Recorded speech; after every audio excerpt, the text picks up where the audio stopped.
Common strategy हो उहाँले भन्नुभएको, सरले भन्नुभएकोले अब जुन हाम्रो मेरो पैसाको जुन स्ट्रेटेजी भन्नुभएको उहाँले प्योर एकदम टेक्निकल कम्प्लिट टेक्निकल एनालाइसिस हो र टेक्निकल किसिमले नै उहाँले ट्रेड गरिरहनु भएको छ। पर्फेक्ट ट्रेडिङ चाहिँ एकदम साउन्ड ट्रेडिङ हो।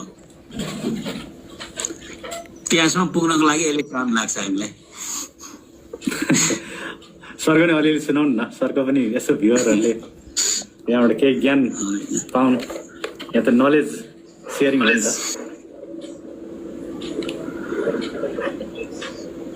स्पिचलेस भइसक्यो त्यो, एडभान्स भइसक्यो, स्पिचलेस भइसक्यो। ठिक छ सर। ल अहिले 116 जना भ्युअरहरू हुनुहुन्छ। यहाँनिर एउटा गोल चाहिँ अड्किएको छ होइन। तपाईँहरूसँग कोहीसँग कोइन छ भनेदेखि थोरै छ, धेरै छैन, जम्मा 20 कोइनको मात्र छ एउटा।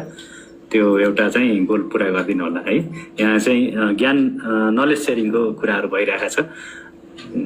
अब हाम्रो मेरो पैसा सरले धेरै कुराहरू भनिसक्नु भएको छ।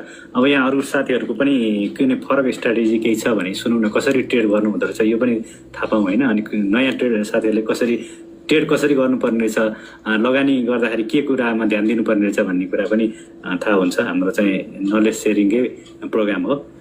यता हाम्रो मन्त्र सर नमस्कार। सरको स्ट्राटेजी चाहिँ कस्तो छ सर? सरको स्ट्राटेजी नै सुनौँ न। नमस्कार सर। मेरो चाहिँ अब त्यही हो सर स्ट्राटेजी। अघि नराज सरले भने जस्तो टेक्निकल खासै अब त्यति एनालाइसिस गरिँदैन सर होइन। हजुर।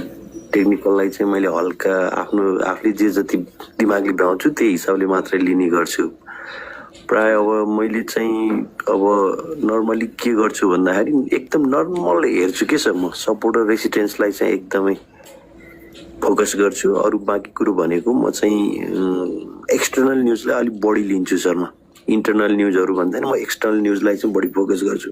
जस्तै अब अहिलेको समय भनेको इन्ट्री गर्ने कि नगर्ने भन्दाखेरि म नगर्ने। अहिले म एकदमै चुपचाप लाएर बस्ने। म 2 हप्तासम्म जब बजारले अलिकति ट्रेन्ड डेभलप गर्छ त्यहाँबाट मेरो स्ट्राटेजी स्टार्ट हुन्छ। अनि मैले बेच्ने बेलामा पनि मेरो आफ्नो स्ट्राटेजी चाहिँ के छ त सर भन्दा मैले 10% भन्दा माथि म एक्सपेक्ट नै गर्दिनँ कि लङ टर्ममा जान्छु। 2-3 वर्ष म चुप लाएर एकदमै आफ्नो हिसाबले म इन्भेस्ट गरेर बस्दिन्छु। होइन भनेदेखि मलाई त 10% आयो भनेपछि चाहिँ म बाहिर निस्किन्छु सर।